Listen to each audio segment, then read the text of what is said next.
Hello. We've got some lovely Dutch friends and I wanted to introduce you to them, in part because they're lovely, although also because they've come to Morocco with a dog. And I thought it might be really useful to give them a really quick interview and find out about their real life on the ground experiences as they took Luka around Morocco. So here we are with Peter and Myran and Luka the dog from Endless on Wheels. Hi guys! Hello. Hey! Luka, you just concentrate on having your hair cut. So, Myran, tell us a little bit about what it was like before you came to Morocco as you considered bringing over Luka for your trip here. Yeah, well, we didn't know what to expect, and what we found out is, of course, you gather the information about the rabies thingy. Yeah. First of all, it's huge expensive to get a dog to Morocco. Okay. What sort of expense? Well, you have to do a blood test. Yeah. The good news is that once you did it, it's for a lifetime. Oh, great. Okay. As long as you keep vaccinating every 3 years against rabies. Okay, yeah. But in the Netherlands, it was huge expensive. You have to have that paper. Yeah. So before you cross over to Morocco, you have to go to a vet in Spain. Yep. And he will prepare your documents. Okay. For the PIF. The PIF is a station in the harbor. Okay. Where you go with all your paperwork, the animal passport, etc. Okay.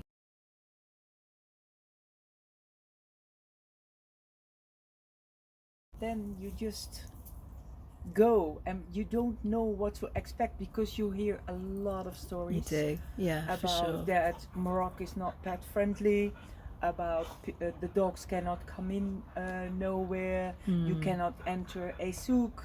Yep. We found everything the opposite.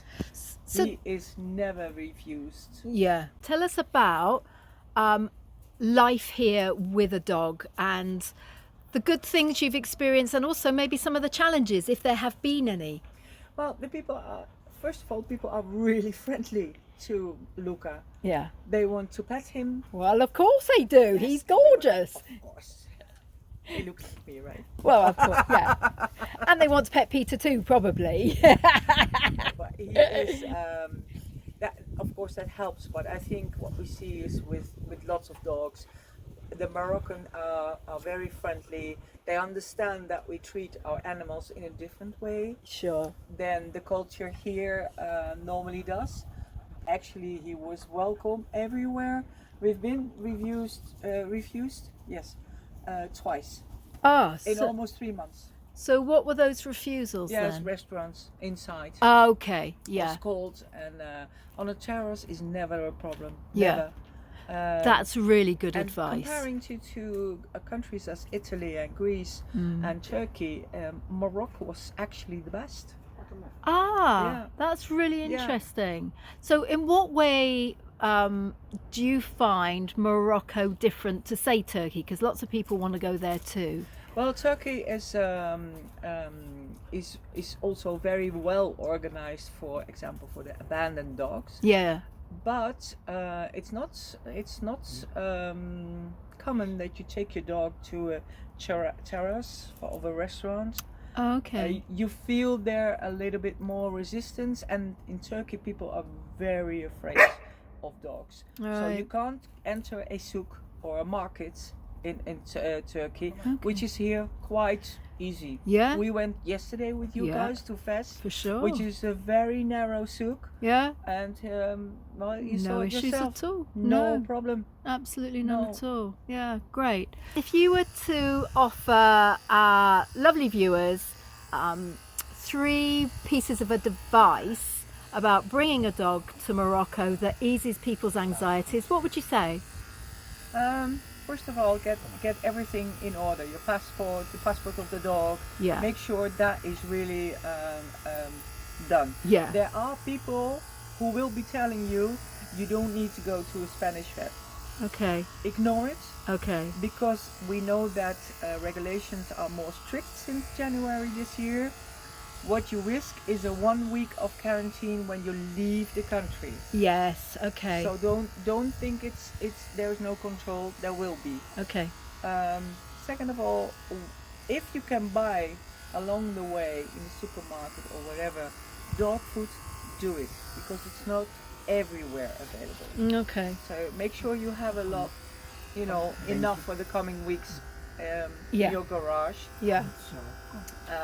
That, and the third is, watch him very closely for water. You don't Great. think that they don't need water or they can do without. They need more water than in the normal countries. And it was interesting noticing yesterday when we were in the souk that actually some of the guys, while we were waiting, were giving the dog water. Yeah. I thought that was absolutely lovely. Yeah. Yeah. And don't listen too much. That would be my fault. Sorry for that. Don't listen too much to horror stories, Yeah. because probably there is one story and it will be blown up. Sure. You have also bad experience in other countries. Yeah. It doesn't specifically has to do with Morocco. No. Because we found people very, very open to dogs, and they completely understand that for us a dog is as close as it can get. Absolutely. Yeah, Yeah. for sure. Yeah. Absolutely. And look at him. He's absolutely gorgeous. All I've got is Peter's head right now, although Luka...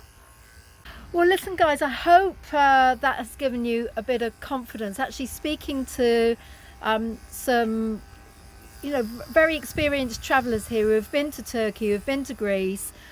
These guys have been full-time on the road for 18 months. Is that right? Yeah. Yeah. And so their experiences here in Morocco have hopefully allayed any fears you've got. Guys, thank you so much for your time. And Luka is just absolutely adorable. Peter's doing a marvellous job. And he's going to be cutting all of her hair very soon. Yeah. So this is the motorhomes talking to Endless on Wheels and their experiences of bringing a dog to Morocco. Hope it's been helpful.